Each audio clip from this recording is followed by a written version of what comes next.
ॐ रजोजुषे जन्मनि सत्त्ववृत्तये स्थितौ प्रजानां प्रलये तमस्पृशे अजाय सर्गस्थितिनाशहेतवे त्रयी मायाय त्रिगुणात्मने नमः। नमो नमः। मैं सुबोध कुमार साहू, संत कोलंबा महाविद्यालय हजारीबाग, अनुबंधित सहायक प्राध्यापक, संस्कृत विभाग, विनोबा भावे विश्वविद्यालय हजारीबाग, झारखंड। स्नातक षष्ठ समसत्र में सुखनासोपदेश पठनीय है, जो कि कादम्बरी से लिया गया है। कादम्बरी का एक अंश है। सुखनासोपदेश में सुखनास के द्वारा चंद्रापीड़ को दिया गया उपदेश जो है वह उद्धृत है। सुखनास चंद्रापीड़ को जो उपदेश देते हैं वह उपदेश आज के समय भी युवाओं के लिए अति आवश्यक है। उस उपदेश के द्वारा आज के युवान सम्यक पथ की ओर प्रशस्त हो सकते हैं। अपने आप को सम्यक ढंग से चलाने के लिए सुखनासोपदेश बहुत ही उत्तम ग्रंथ है। महाकवि बाणभट्ट ने सुखनासोपदेश में तत्कालीन स्थितियों का जैसा वर्णन किया है वैसी ही स्थिति तत्कालीन समाज में भी हमें प्राप्त होते हैं। तो इस समय भी सुखनासोपदेश उसी प्रकार से विचारणीय है जैसा कि बाणभट्ट के काल में था।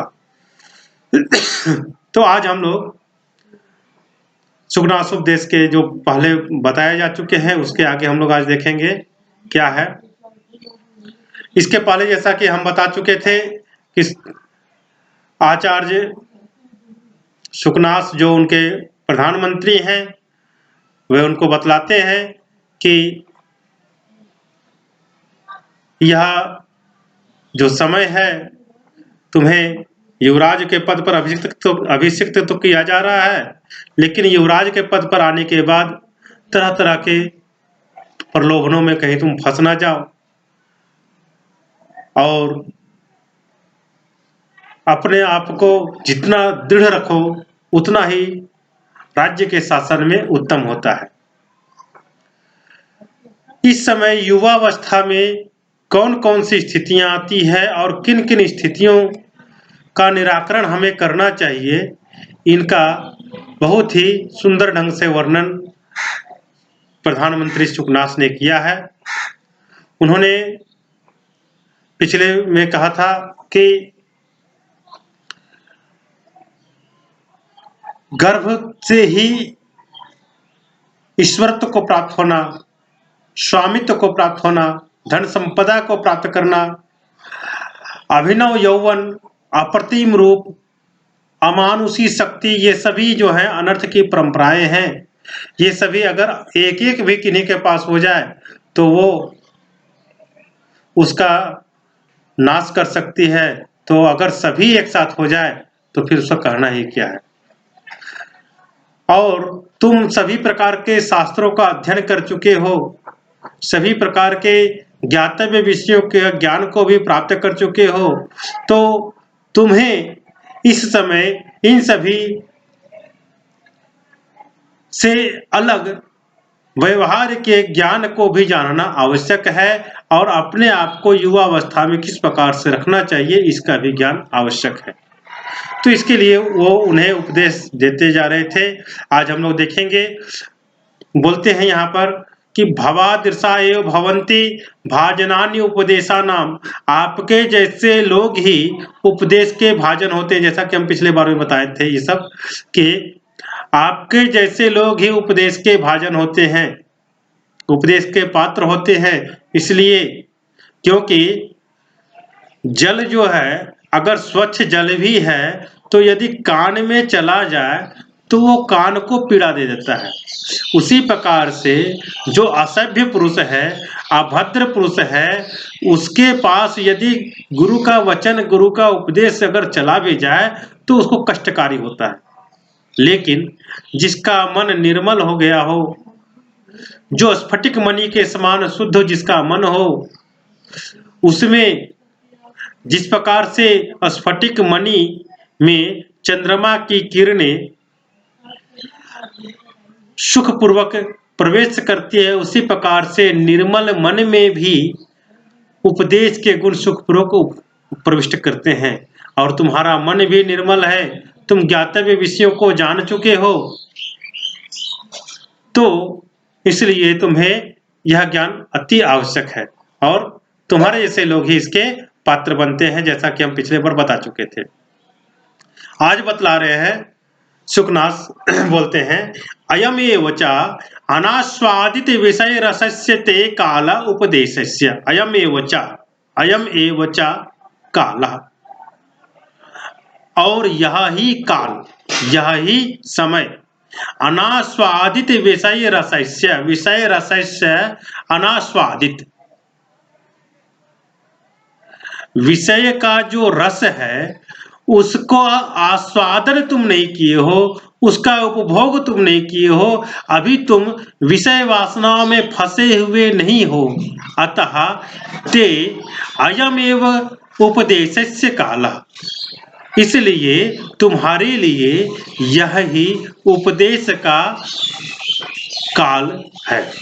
यानी कि अभी तुम उपभोग में, वासनाओं में, विषय भोग में नहीं फंसे हो, विषय भोग का तुम अनुभव नहीं किए हो, इसलिए तुम्हारे लिए यह उपदेश का समय बहुत ही उचित समय है। आगे बोलते हैं, कुसुम सर प्रहार जर्जरिते ही हृदय जलम एव गलत्युपदिष्टम।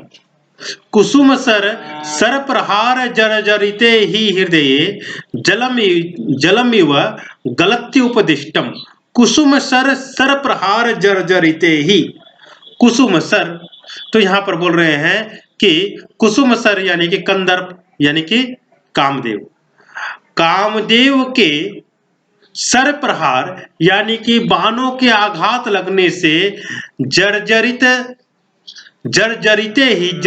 हो जाने पर हृदय, उस हृदय में जलम इव गलत्य उपदिष्टम, जल के समान उपदेश जो है वो गल जाते हैं। जैसे कहते हैं चालनी के द्वारा यदि जल को स्थिर रखना चाहेंगे तो जल कितना भी उसमें स्थिर रखें वो चालनी से नीचे चला जाता है।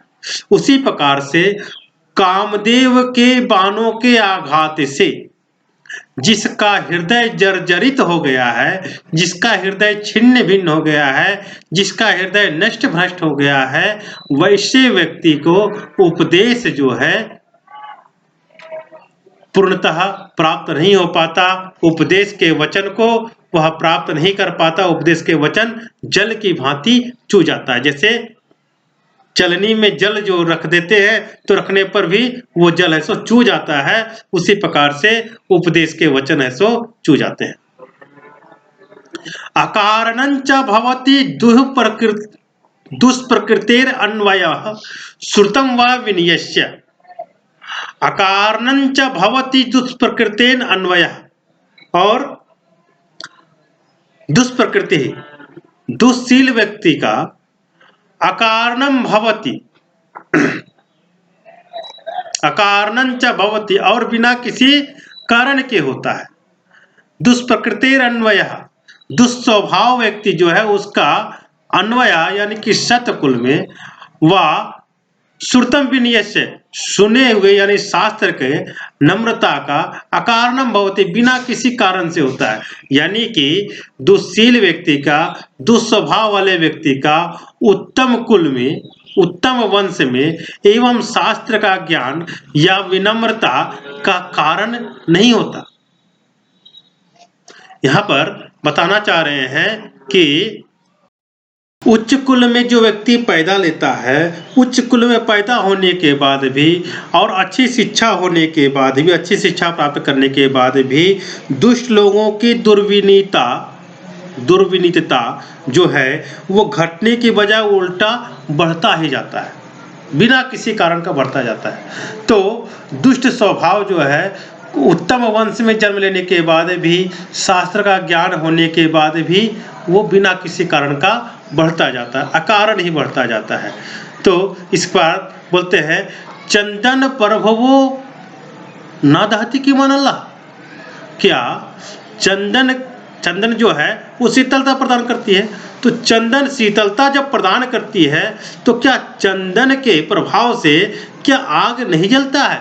चंदन की लकड़ी में क्या आग नहीं लगती है? लगती है। यानी कि जिस प्रकार से चंदन जो कि शीतलता प्रदान करने के लिए सबसे उत्तम माना जाता है, चंदन का लेप यदि हम लोग कर लेते हैं तो शीतलता प्रदान करती है, तो वैसे शीतलता प्रदान करने वाला चंदन भी अग्नि में जाने पर वो जलाने लगता है, वह जल जाता है। उसी प्रकार से उत्तम कुल में उत्पन्न हुआ व्यक्ति अच्छे शास्त्रों का ज्ञान भी प्राप्त किया हो, सदाचार का विनय पर भी आश्रित हो, सदाचार विनय का आश्रय भी लिया हो, फिर भी वह व्यक्ति दुष्प्रकृति का भी हो सकता है, दुष्प्रकृति में भी जा सकता है। किंवा अथवा प्रशम हेतुनापि ना प्रचंड तरी भवती बड़वा नलो वारिना। अथवा प्रशम हेतुनापि ना प्रचंड तरी भवती बड़वा नलो वारिना। प्रशम हेतुनापि शांति कारणभूत होने के बाद भी वारिना जल के द्वारा बड़वा नलः ना प्रचंड तरी भवती, बड़वाग्नि क्या समुद्दीप्त नहीं होता? यानी जल जो है शीतलता प्रदान करने वाली है, अग्नि को शांत करने वाली है, अग्नि का जो समन करने वाली है, वह बड़वाग्नि भी क्या अधिक प्रचंड नहीं हो जाती है? जल के अंदर में भी तो बड़वाग्नि जल रही है। तो कहने का मतलब यहाँ है कि जिस प्रकार से जल जो अग्नि को शांत करने वाली है, उसके अंदर भी बड़वाग्नि प्रदीप्त हो जाती है। चंदन जो शीतलता प्रदान करती है वह भी जलती है, वह भी अग्नि को जलाती है, अग्नि उसको भी जला देती है। उसी प्रकार से जो दुशील व्यक्ति है वह उत्तम वंश में शास्त्र का ज्ञान प्राप्त करने के बाद भी और विनम्रता को भी प्राप्त करके भी सन्मार्ग प्रवृत्ति का कारण वो नहीं होता, वह उन्मार्ग की ओर भी प्रवृत्त हो जाता है। इसके लिए यह जो समय है यह तुम्हारे लिए सबसे उचित समय है। तो यहाँ पर बतला रहे हैं कि सुखनास कि देखो विषय का उपभोग या विषय का अनुभव तुम अभी तक नहीं किए हो, इसके लिए यह तुम्हारा सबसे उचित समय है। क्योंकि कामदेव के बाणों के आघात से जर्जर हो जाने पर उस हृदय में उपदेश जो है वो जल की भांति चू जाता है। जैसे चलनी में हम लोग जल रखते हैं तो वो चू जाता है, उसी प्रकार से वह चू जाता है। और दुस्वभाव व्यक्ति का उत्तम वंश भी जो है अर्थात कुलीनता जो है एवं शास्त्रों का ज्ञान या सन्मार्ग प्रवृत्ति का कारण नहीं होता। जैसे चंदन जो है वह शीतलता प्रदान होने के बाद भी क्या चंदन को अग्नि नहीं जलाती है? जलाती ही है। उसी के बाद उसी प्रकार से जल जो है वह भी शीतलता प्रदान करती है, अग्नि का समन करने वाली है, फिर भी जल के अंदर में बड़वाग्नि है सो प्रचंड हो जाती है, अधिक प्रचंडतर हो जाती है। तो इसलिए यह जो समय है तुम्हारे लिए उपदेश का उत्तम समय है। आगे बोलते हैं गुरुपदेशश्च नाम पुरुषाणाम अरिबल गुरुपदेशश्च पुरुषाणाम अखिल मल प्रक्षालन क्षमम अजल स्नानम। गुरुपदेशश्च और गुरुजनों का उपदेश, पुरुषाणाम पुरुषों का, अखिल मल प्रक्षालनम अक्षम जल स्नानम संपूर्ण जल के द्वारा प्रक्षालन करने में असमर्थ अजल स्नान है। यानी कि कितना भी हम लोग जल के द्वारा स्नान करें, जल के स्नान से वह नहीं धोया जा सकता जो कि गुरु के उपदेश के द्वारा धोया जा सकता है। गुरु का उपदेश मनुष्यों के संपूर्ण मल को धोने में समर्थ जल विहीन स्नान है। इसके बाद बोलते हैं अनुपजात पलितादि वैरूप्यम अजरम वृद्धत्वम।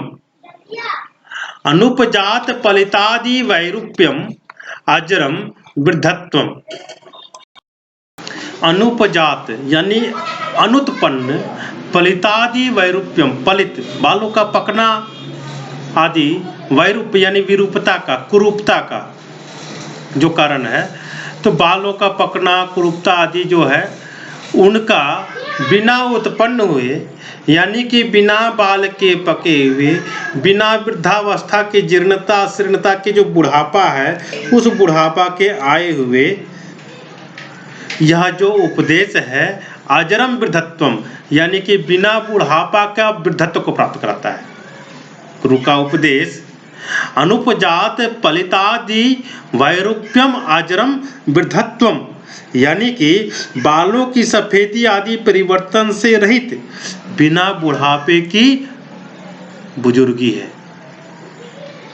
और अनारोपित मेदो दोष गुरुकर्णम। अनारोपित मेदो दोष गुरुकर्णम, यानी मेद दोष, मेद जो चर्बी आदि बढ़ जाता है, तो बोलते हैं चर्बी आदि के दोषों के आरोपण से मुक्त है। और गुरुकर्णम यानी कि उसको गुरु करता है, भारी करने वाला है, उसको भारीपन यानी उसकी महत्ता को बढ़ाने वाला है, गुरुपन को लेके आता है उसमें। गुरु का उपदेश अनारोपित मेदो दोषम गुरुकर्णम, बिना चर्बी को बढ़ाए हुए ही उसको उसकी महत्ता को बढ़ा देता है, उसको उसके महत्व को बढ़ा देता है, यानी उसको गुरु कर देता है, उसको भारी कर देता है। और असुवर्ण विरचनम आग्राम्यम कर्णाभरणम। असुवर्ण विरचनम, बिना सोने का, असुवर्ण विरचनम बिना सोने का बनाया हुआ, आग्राम्यम यानी ग्राम्य नहीं है, यानी उत्तम कोटि का है, उत्कृष्ट कोटि का, कर्णाभरणम कर्णों का आभूषण है। बिना सोने का बनाया हुआ उत्कृष्ट कोटि का कानों का आभूषण है क्या? गुरु का उपदेश।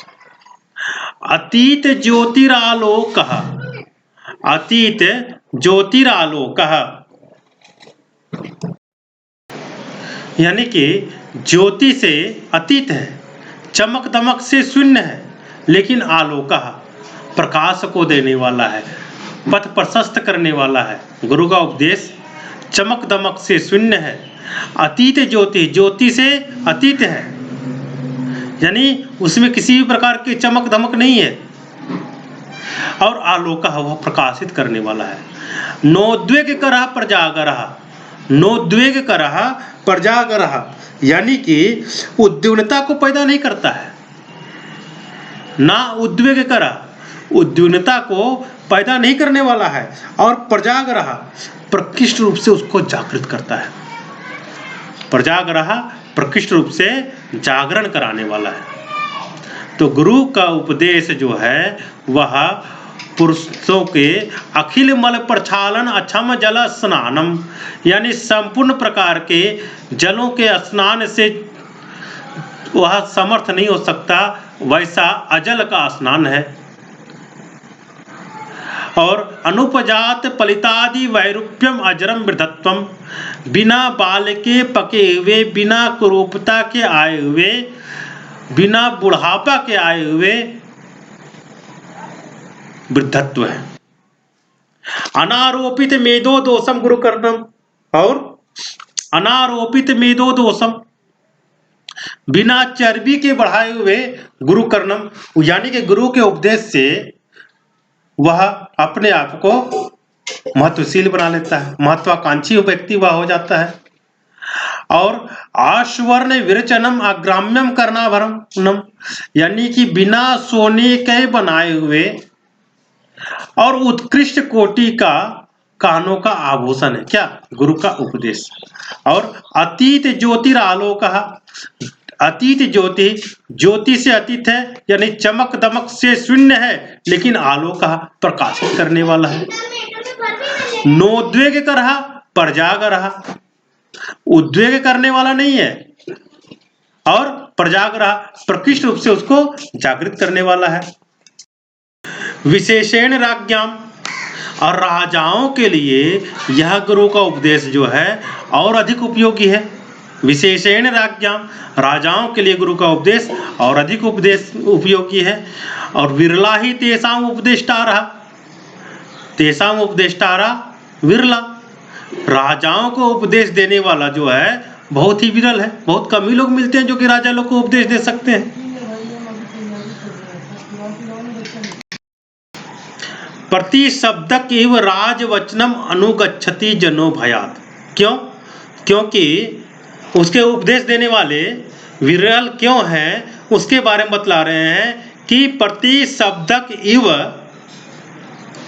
राजवचनम अनुगच्छति जनो भयात। प्रति शब्दक इव, प्रति शब्द के समान, प्रति ध्वनि के समान, राजवचनम, राजा का जो वचन है, अनुसरंती जनो भयात, मनुष्य लोग जो हैं भय से प्रतिध्वनि की तरह राजा के वचन का अनुसरण करते रहते हैं। जैसे प्रतिध्वनि जो है वह मूल ध्वनि का अनुसरण करती है, जैसे प्रतिध्वनि मूल ध्वनि का अनुसरण करती है, वैसे ही सभी लोग डर से राजा का अनुसरण करते हैं। तो प्रति शब्दक इव, प्रति शब्दक इव राजवचनम अनुगच्छति जनो भयात। और आगे बतलाते हैं, उद्याम दर्प स्वयथो स्थगित श्रवण विवरश्चोपदिश्यमानमपि तेन शृण्वन्ति। उद्याम दर्प स्वयथो स्थगित श्रवण विवरश्च उपदिश्यमानमपि तेन शृण्वन्ति, यानी कि उद्याम दर्प, उद्याम दर्प यानी कि दर्प से, गर्व से, अहंकार से, उत्कट अहंकार रूप से, सूजन से अवरुद्ध कर्ण विवर वाले, सूजन से अवरुद्ध, यानी कि यहां पर बोल रहे हैं उद्याम दर्प स्वयथु स्थगित, उत्कट अहंकार के द्वारा स्वयथु स्थगित, सूजन से स्थगित हो जाने वाले, यानी कि अवरुद्ध हो जाने वाले, श्रवण विवरश्चा उपदिश्यमानम अपि, कर्ण के विवर के अवरुद्धमान हो जाने पर, यानी कि वैसे उत्कट अहंकार से, जैसे कि सूजन से अवरुद्ध कर्ण विवर वाले हैं, जब किसी प्रकार का कान में सूजन हो जाता है तो सुनने में कुछ नहीं आता है, उसी प्रकार से ते न शृण्वन्ति, उपदेश्यमानम अपि ते न शृण्वन्ति, उपदेश दिए जाने के बाद भी वे लोग नहीं सुनते हैं। शृण्वन्तो अपि च गज निमीलितेन अवधीरयन्तः खेदयन्ति हितोपदेशदायिनो गुरून्। शृण्वन्तो अपि च गज निमीलितेन अवधीरयन्तः खेदयन्ति हितोपदेशदायिनो गुरून्। शृण्वन्तो अपि, और सुन लेने के बाद भी, गज निमीलितेन अवधीरयन्तः, यानी कि हाथी के निगाहों से तिरस्कार करते हुए से, खेदयन्ति, खेद कर देते हैं, हितोपदेशदायिनो गुरुन्, हितोपदेश का वचन करने वाले, हितोपदेश को देने वाले गुरु को वो खेद कर देते हैं, यानी उससे खिन्न हो जाते हैं, उसका तिरस्कार कर देते हैं। अहंकार दाह ज्वर मूर्छांधकारिता विह्वला ही राज प्रकृति। अहंकार दाह ज्वर मूर्छांधकारिता विह्वला ही राज प्रकृति। राज प्रकृति यानी कि राजाओं का स्वभाव। राजाओं का स्वभाव जो है अहंकार दाह ज्वर, अहंकार रूपी दाह ज्वर से मूर्छांधकारिता, मूर्छा रूपी अंधकार, अहंकार रूपी यानी अभिमान रूपी दाह ज्वर से तीव्र ताप के कारण उत्पन्न हुए मूर्छांधकारिता, मूर्छांधकारिता यानी मोह से अंधीभूत हुआ, वह जो है विह्वला व्याकुल होती है ही, क्योंकि राज प्रकृति राजाओं की चित्तवृत्ति, राजा का स्वभाव अहंकार दाह ज्वर मूर्छांधकारिता विह्वला, अभिमान रूपी अहंकार रूपी तीव्र ताप के ज्वर से मोहित हुए अंधकार से वह विह्वल है, व्याकुल है। और अलिकाभिमानोन्मादकारिणी धनानी, और अलिकाभिमानोन्मादकारिणी धनानी, उसके पास जो धन है अलिकाभिमानोन्मादकारिणी, झूठी अभिमान और उन्माद को देने वाला है। राज्य विष विकार तंद्री प्रदा राजलक्ष्मी, और राज्य लक्ष्मी जो उसके पास है वह राज्य विष विकार तंद्री प्रदा, राज्य रूपी विष विकार का तंद्रा को देने वाला है, यानी कि नींद को देने वाला है, जम्हाई को देने वाला है, आलस्य को देने वाला है, यानी कि प्रमाद उत्पन्न कराने वाला है। इस प्रकार से अब हम देखते हैं कि जो गुरु का उपदेश है वो मनुष्यों के संपूर्ण मन को धोने में समर्थ जल विहीन स्नान है।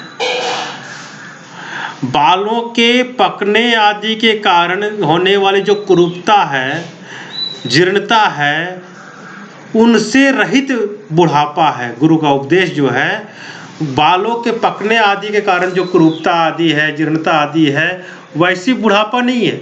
गुरु के उपदेश के द्वारा वो खुद ही वृद्धत्व को प्राप्त कर जाता है, बिना बाल के पके ही वृद्धत्व को प्राप्त कर जाता है। और बिना मेदो दोष हुए, यानी कि बिना चर्बी हुए, बिना मोटापन को प्राप्त हुए वह गुरुत्व को प्राप्त हो जाता है। और गुरु का उपदेश जो है बिना सोने का बना हुआ, सोने से नहीं बना है लेकिन फिर भी कानों के लिए सबसे उत्तम आभूषण है, आग्राम्य है, यानी उत्कृष्ट कोटि का है, उत्कृष्ट कोटि का आभूषण है। और तेज से हीन है, चमक दमक से रहित है, लेकिन फिर भी वो सबों को प्रकाशित करने वाला है। उद्वेग को उत्पन्न नहीं कराने वाला है, लेकिन प्रकृष्ट रूप से जागृत करने वाला है।